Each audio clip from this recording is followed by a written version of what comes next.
한장 이사님 기도해 주시겠습니다.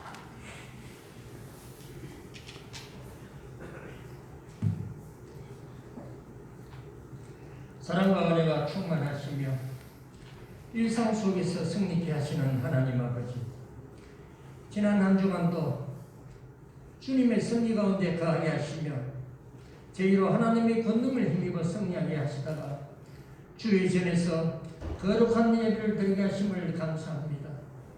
신령과 진정의 예배가 되도록 도우시며 응답이 있는 예배가 되게 하옵소서. 이 시간 드리는 찬양에 하나님의 영광이 나타나게 하시며 저희들이 기도를 통하여 하나님의 뜻이 더욱 빨리 이루어지시기를 원합니다. 우리의 입술에 감사가 넘치게 하시고 하나님을 향한 헌신된 손길이 끊이지 않도록 도와주옵소서. 사랑이 풍성하신 하나님 아버지, 우리의 모든 허물과 절망과 좌절이 하나님의 도움으로만 해결될 수 있습니다. 사유하심의 은혜로 용서하여 주옵소서. 믿음으로 하나님 아버지 전으로 담대히 나왔습니다. 저희들에게 충만한 은혜를 내려 주옵소서. 우리 삶이 하나님을 경배하는 생활이 되게 하시고 하나님의 역사하심과 동행하심을 인정하는 삶이 되게 하옵소서. 성도들과의 교제에도 사랑으로 승리하게 하소서. 하나님의 나라가 날마다 확장되게 하옵소서. 주님의 몸을 들여 희생하신 사랑을 배우게 하소서. 행한 가운데 봉사하며 헌신하게 하옵소서. 빛이 없는 곳에 밝은 빛이 되게 하시고 썩어지는 곳에 소금이 될 수 있는 믿음을 더하여 주옵소서. 전능하신 하나님 아버지, 세상은 온통 코로나 바이러스와 동계올림픽으로 야당급적인 가운데서도 3월에 이 나라의 대통령 선거로 유세와 준비 중에 있습니다. 하나님께서 우리나라를 이제껏 사랑하시고 지켜주심과 같이 새롭게 선출될 대통령도 하나님 살아계심을 알고 두려워할 줄 알며 나라와 국민을 진정 사랑할 수 있는 지혜롭고 정의와 공의가 살아있는 그러한 지도자로 택하여 주옵소서. 그리하소서 더욱더 많은 선교사를 배출하여 하나님 나라가 더욱 확장되는데 미력 하나마 힘을 보탤 수 있는 앞장서 나아갈 수 있는 대한민국이 될 수 있도록 이끌어 주시옵소서. 자비하신 하나님, 오늘도 이 자리를 사모하면서도 함께하지 못한 여러 성도들이 있습니다. 그들을 위하여 기도하니 하나님을 힘있게 섬길 수 있는 형편과 여건을 허락하시며 굳건한 믿음을 더하여 주옵소서.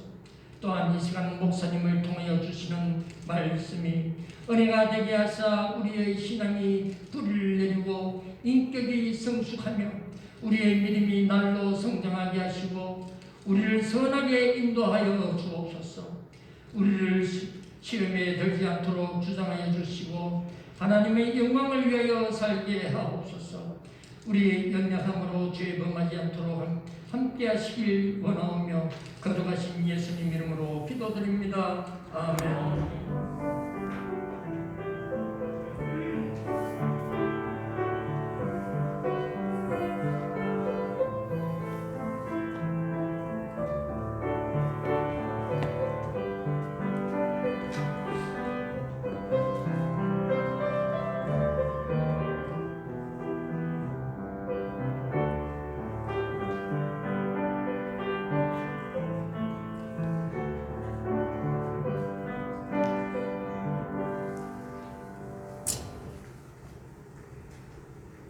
이 시간 우리에게 주시는 하나님의 말씀은 누가복음 17장 11절에서 19절의 말씀입니다. 신약성경 124쪽.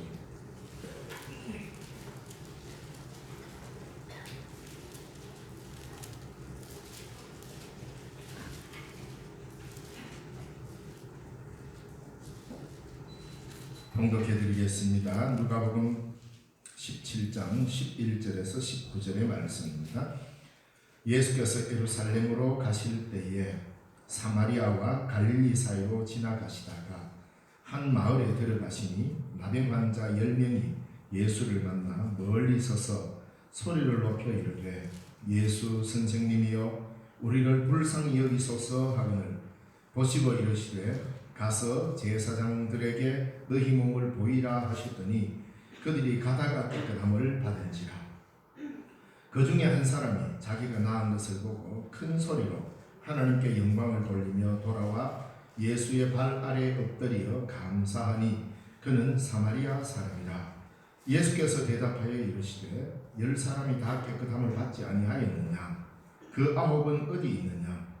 이 이방인 외에는 하나님께 영광을 돌리러 돌아온 자가 없느냐 하시고 그에게 이르시되 일어나 가라 내 믿음이 너를 구원하였느니라 하시더라. 아멘.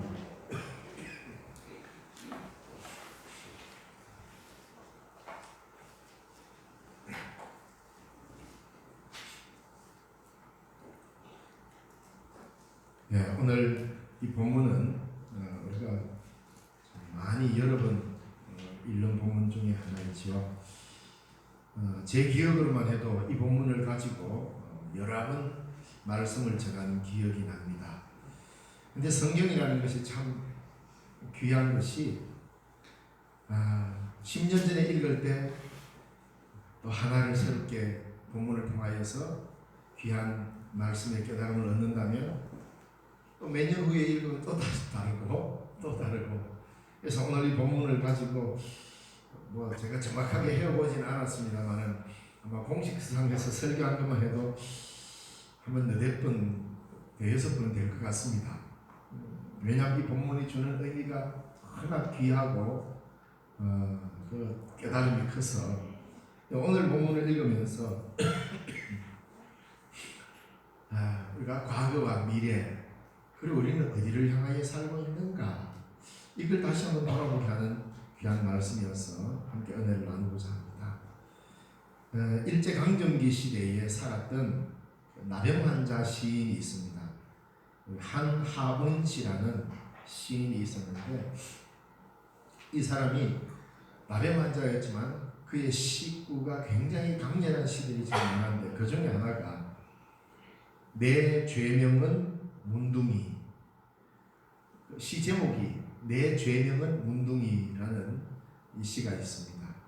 보면 어느 시대나 할 것 없이 이 나병 환자가 살아가는 그 아픈 삶을 시로 드러냈는데 그 시를 잠시 읽어보면 이런 겁니다. 내 죄명은 문둥이.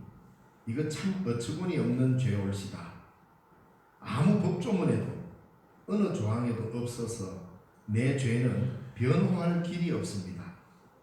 옛날부터 사람이 지은 죄는 사람으로 하여금 죄를 받게 한다고 했는데 그러나 나는 아무도 없는 이 하늘 밖에 세워놓고 죄명은 문둥이라고 이거 참 어처구니 없는 죄올시다 라는 시의 내용이 있습니다.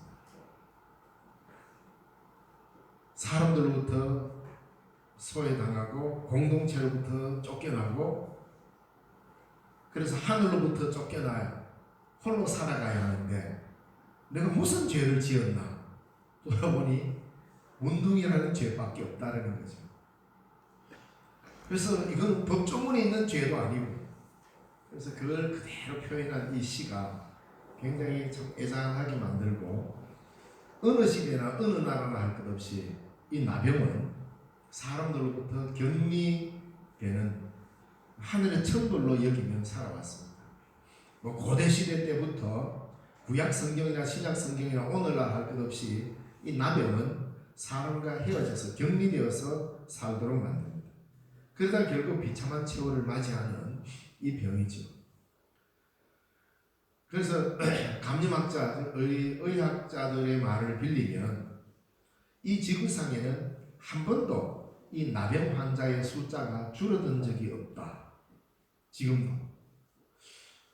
이게 무슨 말이고? 그 지금 우리 주위에 나병이 없잖아요. 퇴치되는가 싶은데 그렇지를 않다 그러는데 그게 사실인지 물론 의학자의 말이니까 우리 같은 사람 모르니까 그런가 보다 하는데 이 전 세계의 나병은 그 숫자가 늘 어느 정도 일정 좀 줄었다가 늘었다 하겠지만 어느 정도 수준의 일정한 수준이 계속 유지된다고 합니다. 근데 지금 우리 주변에는 거의 나병이 없잖아요.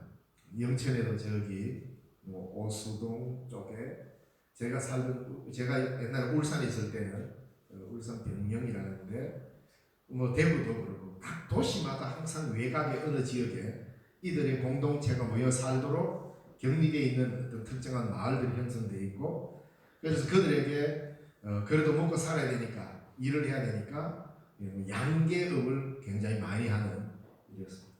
근데 요즘에는 우리나라에는 이게 좀 많이 줄어드는 것 같이 보입니다. 뚜렷하게 워낙 예방을 하고 이게 또 감염되는 거기 때문에. 그런데 많은 숫자가 줄었지만 없어지지는 않았습니다. 우리나라. 제가 소록도를 여러 차례 방문했는데 여전히 그곳에는 아직도 새로운 환자들이 치료를 받기 위해서 오고 이렇게 한답니다. 참 안타깝지요. 이 병이라는 것은 사람으로 하여금 일상적인 삶을 살지 못하게 합니다. 지금 전 세계가 코로나 때문에 난리법석인데 이 코로나라는 것에 감염되어도 딱 우리의 일상이 정지가 되어버립니다. 그래서 누구나 걸릴 수 있는 병이지만 걸리면 이 하나원시의 시처럼 완전 죄인 취급을 받는 이런 시대를 우리가 살고 있죠. 예수님께서는 전혀 다르게 바라봤다 이 말입니다. 그 공동체 안에서 누군가가 어려움을 겪고 병에 걸리면 그 사람은 죄인으로 낙인 찍어서 될 일이 아니고 긍휼을 필요로 하는 자, 하나님의 돌보심을 필요로 하는 자로 바라보기 시작했다는 거죠. 이것이 예수님의 눈길입니다. 자, 어쨌든 특효약도 없고 천벌로 알았던 이 나병 환자들, 예수님께서 길을 가시다가 예루살렘으로 올라가실 때에 사마리아와 갈릴리의 그 경계의 길을 걸어갔습니다.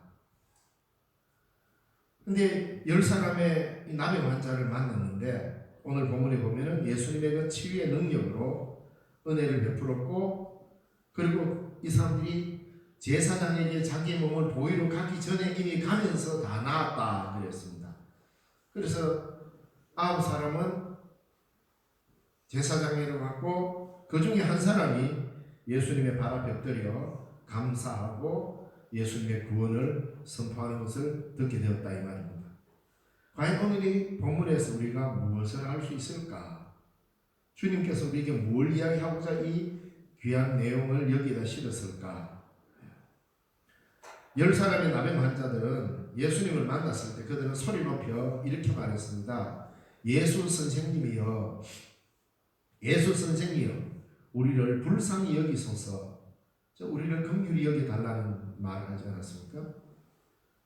사실 원칙적으로 말하면 이렇게 말하면 안 됩니다. 나병 환자가 함께 모여서 있을 때는 사람이 지나가면 저쪽에서 사람이 자기에게로 가까이 오면 가까이 오는 그 사람이 잘못된 게 아니고 내가 도망가지 않는 죄를 짓게 되는 겁니다. 그러니까 이 나병 환자가 참 얼마나 불쌍합니까? 병 걸린 것도 억울하고 가슴 아픈 일인데 병 걸리지 않는 사람이 다가올 때 이 사람은 그 사람과 거리를 유지해야 되니까 이 사람이 다가올 때 자기는 도망을 가야 됩니다. 그러니까 도망갈 힘이 없으니까 뭐라고 이야기합니까? 나는 부정한 사람입니다. 이걸 외쳐야 됩니다. 윈 입술을 가리고 부정하다 부정하다 가까이 오지 마라 이 말이잖아요. 부정하다 부정하다 하면 사람이 가까이 오다가 저 사람 나병 환자구나, 가까이 가면 내가 부정해지구나, 그래서 안 가는 겁니다. 근데 부정하다 부정하다 외치지 않아가지고 환자 아닌 사람이 가까이 오다가 그 사람과 어떻게 접촉을 한다든가 해서 이 사람이 부정하게 되면 부정하다 소리를 안 했기 때문에 이 사람은 돌에 맞아 죽어야 합니다. 아픈 것도 서러운데 얼마나 안타깝습니까? 근데 그게 고대 사회에 무조건 그게 잘못됐다라고 우리가 여기기보다는 요즘같이 약도 이렇게 없던 그 고대 사회에 공동체를 건강하게 유지하기 위한 하나의 방편이었습니다. 이게 고대의 아픔이었지만 고대 사회에 있었던 병 걸린 사람을 향한 그 사람의 어떤 연약함과 아픔이 있지만 그러나 공동체 모두가 건강하게 유지하기 위한 최소한의 그 가이드라인이라고 해야 되나요? 이거를 아픈 사람에게다 맡겨놓고 가까이 오지 말라고 외쳐라 이 말이에요. 안 그러면 그냥 뭐 돌에 맞아 죽어도 할 말이 없는, 어떻게 보면 그 법 자체가 잘못됐다라고는 말할 수 없습니다. 고대 사회에 생존을 위해서 공동체가 살아남기 위해서 할 수 있는 하나의 규약이었거든요. 근데 그 속에 약자가 더욱 아픔을 감내해야 되는 이 서글픔이 있었는데 우리 주님이 그걸 정확하게 꿰뚫어 보신 거죠. 이 남의 환자들이 부정하다 쉽게 말하면 일로 오지 마세요 이 말입니다. 나는 남의 환자니까 내한테 오면 안 돼요. 저리 가세요. 괜히 내한테 와가지고 나를 억울하게 만들지 말라 이 말입니다. 내한테 다가와가지고 당신이 부정하게 되면 그 죄는 내가 다 받아야 되니까 괜히 다가와가 내 어렵게 하지 말라니까 오지 말라니까. 그래서 부정하다 이렇게 외치는데 오늘 이 본문에서는 보면 좀 특이하게 외칩니다. 우리를 불쌍히 여기소서. 이 말은 뭡니까? 와달라는 말이거든요. 그러니까 불쌍히 여기달라는 말은 좀 가까이 와가지고 좀 봐달라 이 말이에요. 아무에게나 이 말 할 수 있는 게 아니죠. 이 남의 환자들이 우리를 불쌍히 긍휼히 여기소서. 그거 멀찍이 써가지고 그냥 멀뚱멀뚱 본다고 해서 긍휼히 여기는 게 아니고 예수님께서 긍휼히 여기시는 성경의 태도를 보면 가까이 가서 만졌습니다. 앞에 누가복음 5장에 보면 나병 환자가 또 나오는데 거기에 보면요 어떤 일이 나왔냐면 예수님께서 이 환자를 직접 만집니다. 치료하십니다. 예수님께서 치료하실 때에 직접 만져가지고 거기 5장 12절에서 15절에 보면 한 동네에 계실 때 온몸에 나병 걸린 사람이 있어 예수를 보고 엎드려 구하이르되 주여 원하시면 저를 깨끗게 하실 수 있나이다 하니 예수께서 손을 내밀어 그에게 대시며 이르되 내가 원하노니 깨끗함을 받으라. 그러니까 이때 나병 환자가 목숨을 걸고 그냥 예수님 앞에 와버린 겁니다. 뭐 병 걸리다 죽으나 돌에 맞다 죽으나 뭐 이래 죽으나 저래 죽으나 어차피 죽는다 이거 뭐였겠죠. 나병 환자는 사람들 모임 속에 들어오면 안 되게 돼 있습니다. 그런데 예수님께 오니까 예수님이 그에게 만졌어요. 그러니까 나병 환자를 만지면 만진 자는 부정하게 됩니다. 그런데 예수님은 그거 개의치 않고 그를 이게 긍휼히 여기는 태도잖아요. 그래서 우리를 긍휼히 여기소서라고 했습니다. 상당한 거리를 둬야 되는데 거리의 간격을 좁혀서 나에게 좀 도와달라 이 말이거든요. 그래서 우리를 긍휼히 여기소서 이 외침에 주님은 왜 외치 않았던 것입니다. 여기에서 예수님과의 만남이 시작된 것이죠. 자기의 현재적 상황과 절망을 넘어서 이 나병 환자는 희망으로 눈을 돌리면서 소리를 높여서 예수님께 부르짖었습니다. 우리를 긍휼히 여기소서. 평소에 아마 그렇게 하지 않았던 말이었을 것입니다. 근데 예수님이 지나간다는 소식을 들었습니다. 그리고 이 사람들은 예수에 관한 소식을 들었을 때 왜? 얼마나 사람은 누구나 다 선택적 정보를 수집을 하게 되어 있습니다. 이 사람들에게 뭐 다른 소식보다도 더 큰 거, 예수님이 나병 환자를 손을 대서 낫게 했다는 기록이 누가복음 5장에 있잖아요. 예수님의 초기에 아마 이런 소문은 삽시간에 퍼졌을 겁니다. 근데 그 소문이 누구에게 더 귀하게 들렸겠습니까? 당연히 나병 환자의 이 사람들은 세상에 그런 일이 다 있냐고, 우리도 그 사람 만나면 치료받았으면 좋겠다 이거 아니겠어요? 근데 마침 예수님이 예루살렘에 올라가시면서 갈릴리와 사마리아 길을 그 사이 길을 걸어가시는데 이 사람들이 거기 있다가 예수님이 지난다는 소문에 우리를 긍휼히 여기소서. 평소 같으면 부정하다 외쳐야 될 이 사람들이 우리를 긍휼히 여겨주십시오 이렇게 요청을 했던 겁니다. 바로 이 절망에서 예수님을 희망으로 보기 시작한 것이죠. 거기에서 우리도 바로 이런 소리를 높일 때 성경에 보면 우리를 불쌍히 여겨달라고 우리를 긍휼히 여겨달라는 이 외침에 하나님은 한 번도 외면한 적이 없습니다. 내 스스로 잘 살 수 있다라고 할 때 오히려 인간은 교만해지기 시작했지, 하나님의 긍휼을 필요로 하고 그에게 부르짖을 때 하나님은 하늘에서 내려오셔서 도움을 주고 이스라엘 백성을 해방시켜 이끌어왔다. 민수기 11장 23절에 여호와의 손이 짧아졌느냐? 여호와의 손이 짧아서 구원하지 못하는 것이냐? 아니라고 했어요. 주의 손이 못 미치는 곳이 없다는 믿음입니다. 바로 참다운 신뢰가 있음으로 말미암아 참다운 만남이 시작되었고 여기에서 바로 자기 변화가 시작되었던 것입니다. 그리하여 은혜에 의한 삶을 얻는 그 인간의 본래의 모습, 인간의 은혜의 원점에 도달할 수가 있게 된 것입니다. 예수님을 향하여 부르짖었습니다. 우리를 긍휼히 여겨달라. 우리 모두가 예수님에게 기도할 수 있는 첫 번째 기도는 바로 이걸 겁니다. 하나님, 우리를 긍휼히 여겨달라. 하나님 앞에 우리의 의가 가득해서 나는 이러이러한 사람이고 나는 이러이러한 모습이고 나는 이러이러한 일을 했다라는 자기 의를 내세워서는 주님과의 신뢰관계가 회복되기 어렵다. 우리는 어떻게든지 아무리 잘해도 여전히 죄인일 뿐입니다. 하나님의 긍휼을 필요로 하는 인간이란 말입니다. 바로 거기서부터 인간은 출발해야 됩니다. 하나님 앞에서 인간의 출발점은 뭐냐? 하나님의 긍휼로 말미암아 시작해야 된다 이 말입니다. 여기에서 시작되지 않으면 인간이 인간답지 못하게 되는 것입니다.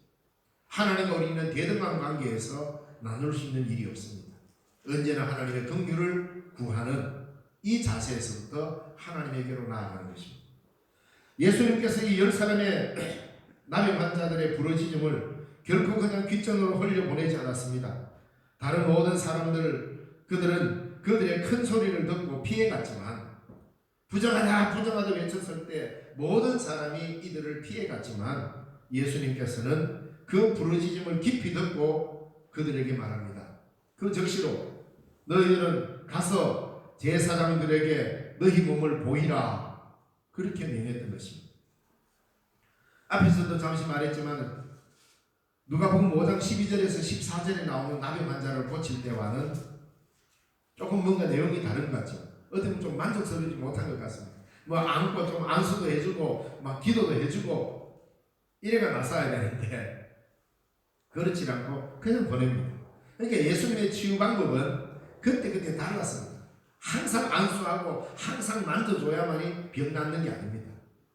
제일 중요한 것은 순종의 길을 가는 것입니다.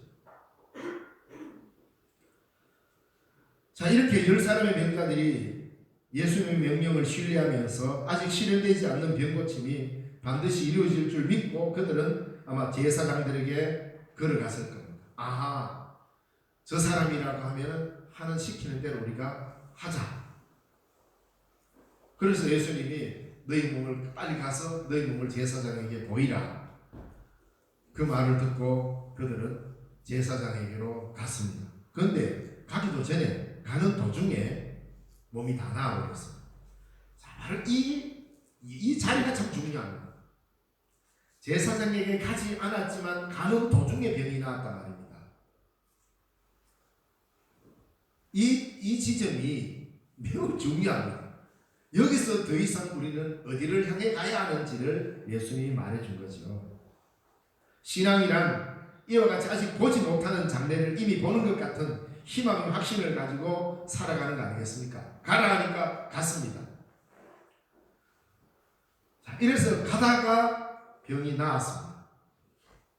예수님을 만나 소리를 높여 긍휼을 구하여 고침을 받은 10사람 중에 가다가 한 사람만이 큰 소리로 하나님께 영광을 돌리며 돌아와 예수님의 발 아래 엎드려 감사했다고. 옛날 번역 성경에는 사례를 했다. 감사와 사례가 사실 같은 말입니다.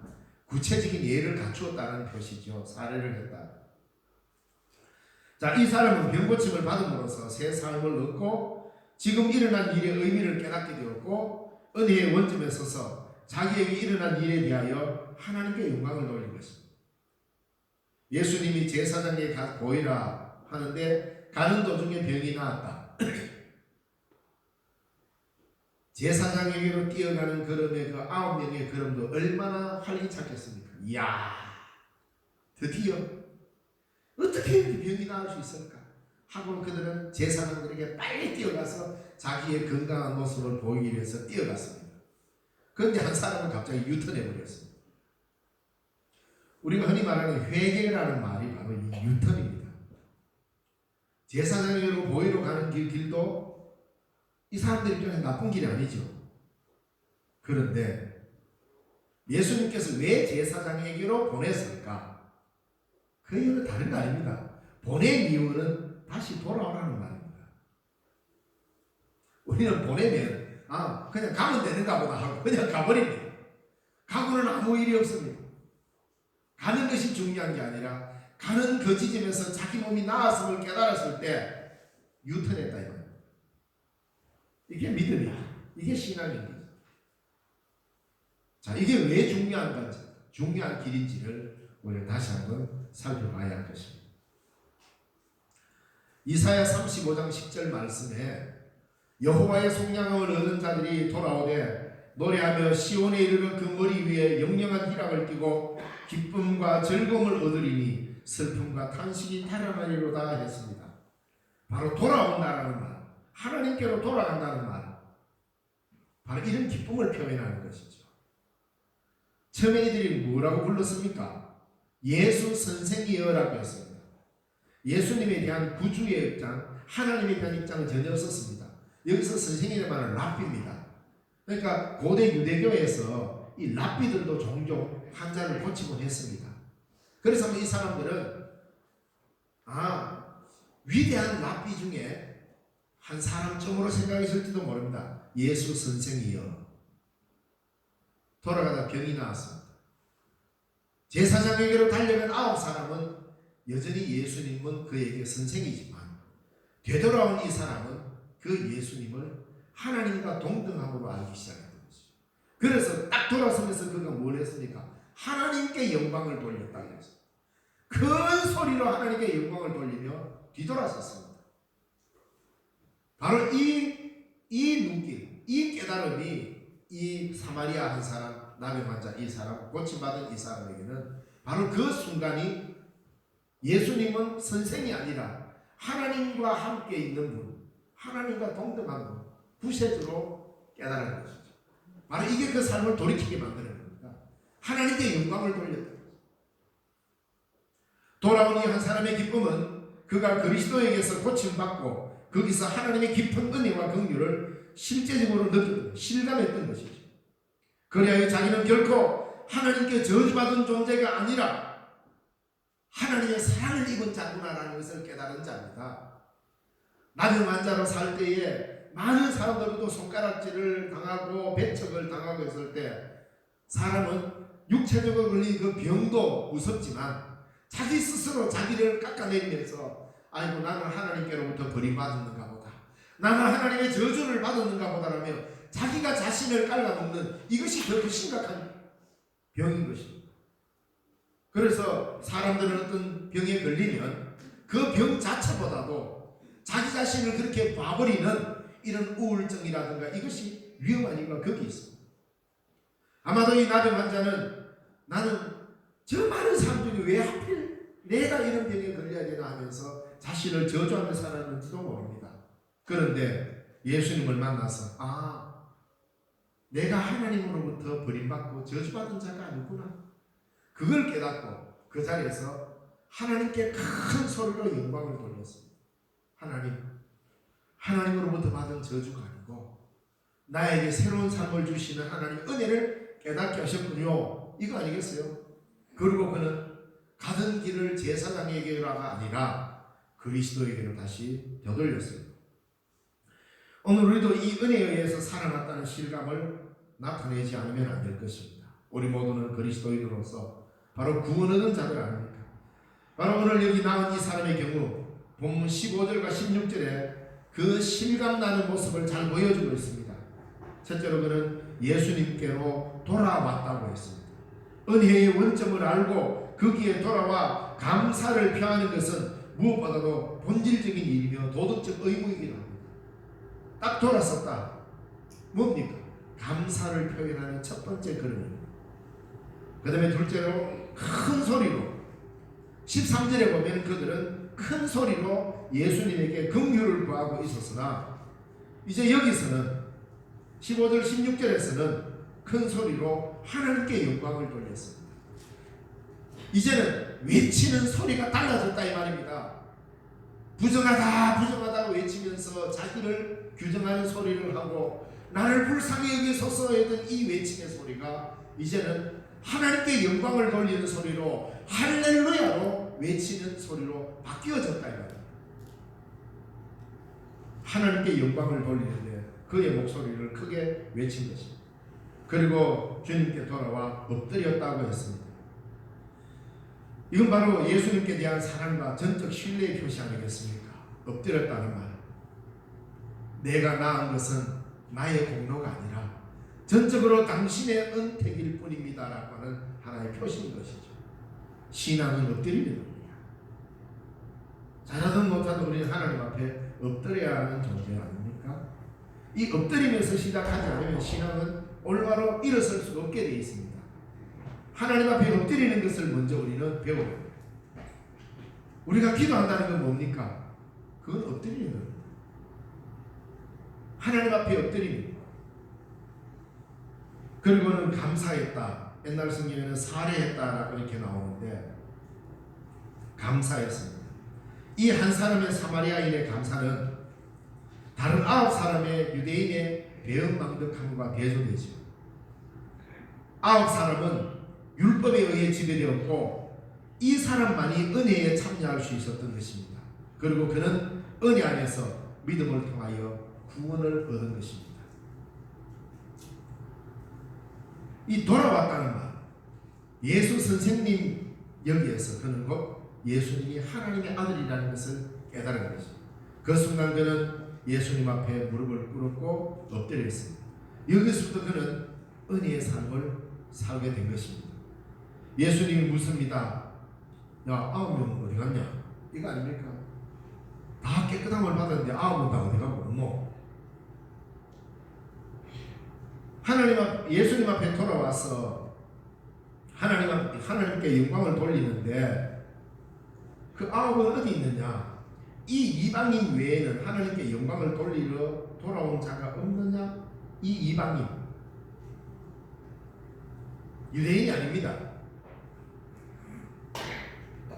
근데 예수님께서 그 9은 어디 있느냐라는 이 질문을 하셨는데 예수님의 이 메시지, 그 9이 어디 있느냐, 이 한마디 속에 많은 내용을 포함하고 있습니다. 이 말씀 속에는 적어도 일단은 2가지 의미가 포함되어 있는데 그 첫째로는 인간의 배은망덕에 대한 경고입니다. 그 9은 어디 있느냐? 인간은 일단 자기가 원하는 것을 그 손에 넣으면 좀처럼 돌아오지 않는 존재임을 반성하라는 의미입니다. 예를 들어 아이들이 그 부모의 은혜에 대해 감사치 않는 일, 친구나 선생님, 의사나 여러 사람에 대해서도 그리고 하나님께 대해서도 인간이 그렇지 않을까요? 감사하는 것은 습관이 들어야 합니다. 감사한다는 것은 우리의 신앙의 가장 소중한 것을 놓치지 않겠다는 표현인데 이걸 우리가 잃어버리고 삽니다. 그래서 그 9은 어디 있느냐라는 이 말은 배은망덕한 삶을 살지 말라는 말입니다. 하나님께 바치는 최상의 감사가 무엇일까? 그건 대단한 일을 하는 게 아닙니다. 그것은 조금이라도 그 은혜와 긍휼에 대해 갖고자 하는 인간이 되는 겁니다. 뭐라도 내가 하나님께 조금이라도 갚을 것이 없을까? 그걸 알아가는 것입니다. 우리가 하나님 앞에 할 수 있는 일, 위대하고 대단하고 큰 일, 어떤 일을 해야 하나님이 위대하게 보시겠습니까? 그렇지 않다는 겁니다. 예수님 곁에는 2 종류의 사람이 따라다녔습니다. 오늘날도 마찬가지입니다. 우리가 신앙생활을 하면서 하나님의 교회에는 많은 사람이 있는 것 같지만 크게 2 종류입니다. 환자와 제자. 예수님 곁에 실제로 이렇게 사람이 많았습니다. 언제나 예수님은 치유하시고 고치시는 분입니까? 뭔가 어려움을 당한 자들, 환자들이 항상 예수님 곁에는 있었습니다. 그런가 하면 예수님 곁에는 언제나 제자들이 있었습니다. 환자는 자신의 병 낫기만을 바라며 그 병이 나으면 돌아서 가버립니다. 더 이상 예수님을 따르지를 않습니다. 자신이 목적하는 바를 이루면 끝나버립니다. 그러나 제자는 주님의 뜻에 순종하는 자들이었습니다. 제자에게는 주님께서 고난의 삶을 요구하시고 순종의 삶을 요구했습니다. 환자에서 제자의 삶으로 나아가는 그 가운데 뭐가 있냐? 감사가 있다 이 말입니다. 우리는 끊임없이 하나님께 뭔가 요구를 합니다. 예수님께 요구를 합니다. 이것도 해주시고 저것도 해주시고 이것도 해주시고, 마치 하나님이 우리에게 큰 빚을 진 것처럼 이것도 해주셔야 되고 저것도 해주셔야 되고 많은 요구사항을 늘어놓습니다. 이런 신앙은 환자에 가까운 신앙입니다. 내가 주를 위해서 무엇을 해갈 것인가? 하나님의 나를 위해서 나는 어떤 삶을 살 것인가? 어떻게 해야 내가 주의 뜻에 순종할 것인가로 생각해야 우리는 제자의 삶으로 가는 겁니다. 바로 내가 목적하던 바 하나님께 기도해서 어떤 소망을 이루고 내 몸이 건강해지고 하나님의 응답을 받았다면 거기에서 끝나버리면 우리는 평생 주님 앞에서 환자로 살아가는 사람입니다. 그런데 그곳에서 내게 해주신 하나님의 은혜에 감사해서 주여 감사합니다. 그 감사를 표현할 때에 환자에서 제자로 삶이 바뀌는 겁니다. 이래서 감사가 중요하단 말입니다. 자, 그 아합은 어디 있느냐라는 이 말 속에 두 번째 의미는 뭐냐면, 그 아합 사람은 가는 도중에 병나음을 깨닫고 제사장에게로 달려가 병나은 증명서를 받아가지고 율법이 정한 바에 의하여 적시로 그들은 이스라엘 공동체 속으로 복귀했습니다. 얼마나 좋은 사람. 그렇게 그리던 이스라엘 공동체로부터 내침을 받아가지고 남용 환자로서 그냥 길바닥에서 살아야 되는 그 사람들이 남용이 나았으니까 이제는 공동체 안으로 들어가니까 얼마나 귀합니까? 그런데 여기에 문제가 있어요. 정명서를 받아가지고 이리는 이제 병이 나았다, 정상의 삶을 살아가도 된다라는 이 회복의 정명서를 가지고 이스라엘 공동체 속으로 당당하게 들어갔습니다. 그 아홉은 은혜에 참여할 수 있는 기회를 잃어버렸습니다. 다시 이스라엘의 율법 아래로 들어가 버리고 말았습니다. 결국은 이기적인 관습의 노예가 된 것이죠. 다시 돌아와 감사한다는 말이 바로 이런 의미를 이기는, 이것을 이겨내는 겁니다. 얼마나 기쁘겠습니까? 야, 드디어 이제는 내가 이스라엘 공동체 일원으로 회복됐구나. 거기에만 머물러 버렸어요. 왜? 지나온 자신의 과거의 삶으로 다시 돌아갔습니다. 그것만 해도 그들은 행복하다고 여겼습니다. 그런데 그에게는 감사가 사라지니 은혜의 길을 잃어버렸다 이 말입니다. 그들은 과거의 삶으로 되돌아가 버린 사람입니다. 흔히 우리도 말합니다. 아, 옛날이여 하며 과거만 그리워하는 인생으로 살다가 과거로 되돌아가 버리지 않았습니까? 옛날에 내가 이스라엘의 공동체 안에 살 때에 내가 남용이 걸리기 전에 나는 이렇게 살았는데, 나는 저렇게 살았는데, 그때 참 좋았는데, 그런 걸 회상하지 말라는 게 아닙니다. 그 회상도 당연히 필요합니다. 그러나 자기 병이 나았으면 나음의 그 원인이 어디 있는지를 알고 그걸 찾아야 되는데, 그 나음 그 하나만 가지고 자신이 옛날에 과거에 살았던 그 삶으로 다시 되돌아가 버렸다 이 말입니다. 자, 이렇게 율법적 과거에 묶인 삶에서 우리 주님은 미래로 주님의 길에, 제자의 길에 동참하는 삶으로의 길을 나오라. 9명은 이스라엘 공동체로 다시 복귀했습니다. 그렇게 그립고 그리워하던 자신들의 과거의 삶으로 되돌아갔습니다. 혹시 우리들의 신앙이 이런 건 아닙니까? 아, 옛날이 좋았는데, 그때가 좋았는데, 하나님 이런 거 저런 거. 결국 우리의 신앙은 내가 옛날에 좋아했던 것, 내가 지금 좋아하는 것, 바로 여기에만 함몰되어서 거기에만 머물러 살기 위해서 내가 신앙생활을 하고 하나님께 기도하고 바란다면 돌아오지 않는 아홉과 우리의 삶에 별반 차이가 없을 겁니다. 이스라엘 공동체로 복귀했어요. 그렇다고 주님이 그렇게 돌아간 그 사람들, 이것들 말에 안 오지. 다시 문둥병 걸리게 해야 되겠구만. 그렇지 않았습니다. 예수님. 그렇게 모질거나 흔히 말하는 대로 아주 얍삽하게 하지 않았습니다. 거기서 살면 그 삶을 그대로 주님은 인정해주고 그냥 뒀습니다. 그들은 자기가 잘난 맛에 그렇게 나아가지고 이스라엘 공동체로 돌아간 것처럼 여길 겁니다. 우리가 하나님으로부터 응답을 받았습니다. 응답을 받고 문제가 해결되었습니다. 그런데 하나님이 당장 이것 바래 하고 그대로 가지 않습니다.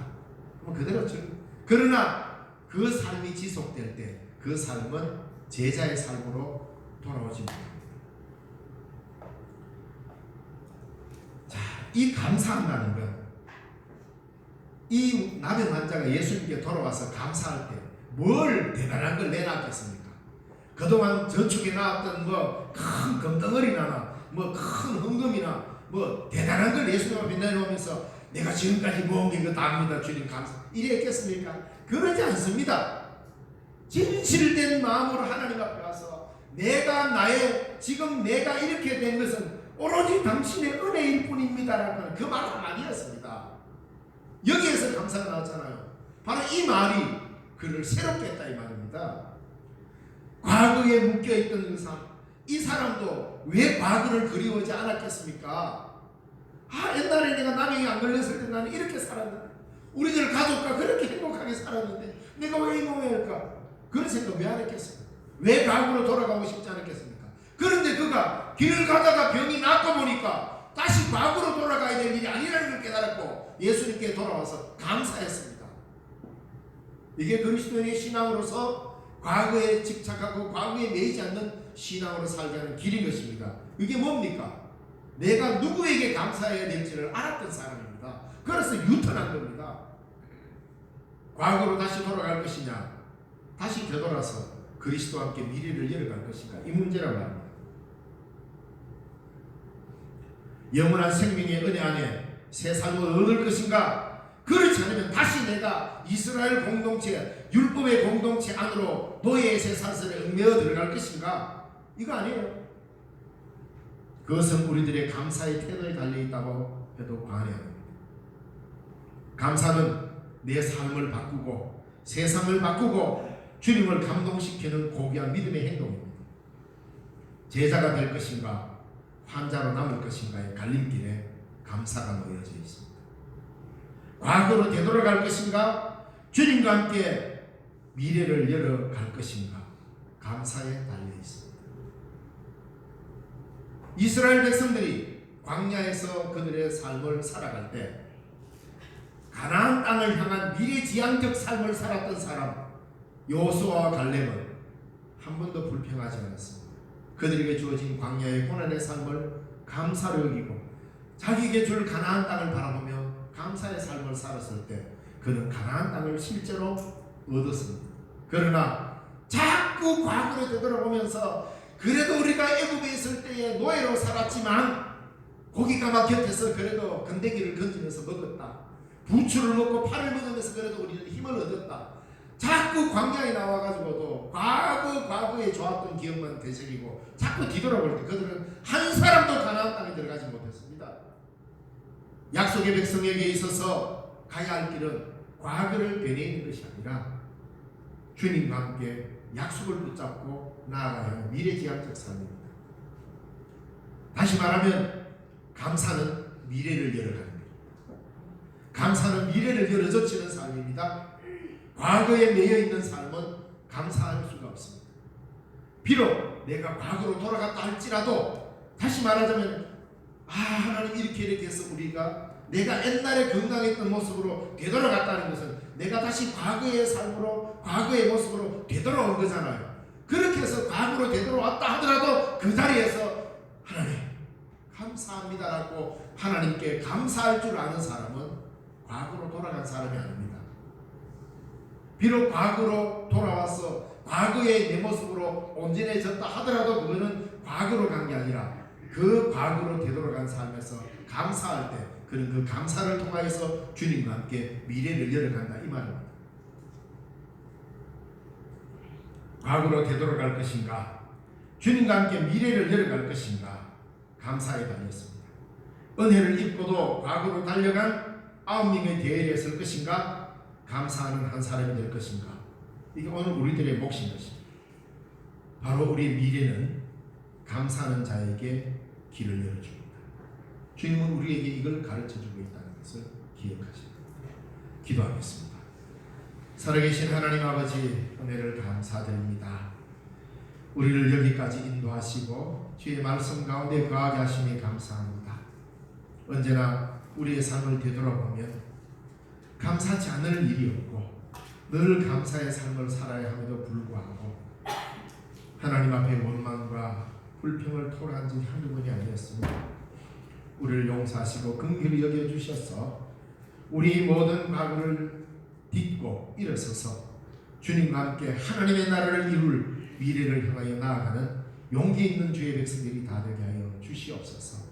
주님께 되돌아와 감사하는 한 이방인의 나음받은 나병 환자처럼 우리도 주님 앞에 드릴 것 없지만 감사를 표시하는 믿음의 백성이 되도록 도우셔서 주님과 함께 길 가는 제자의 모습으로 살게 하옵소서. 예수님 이름으로 기도드리옵나이다.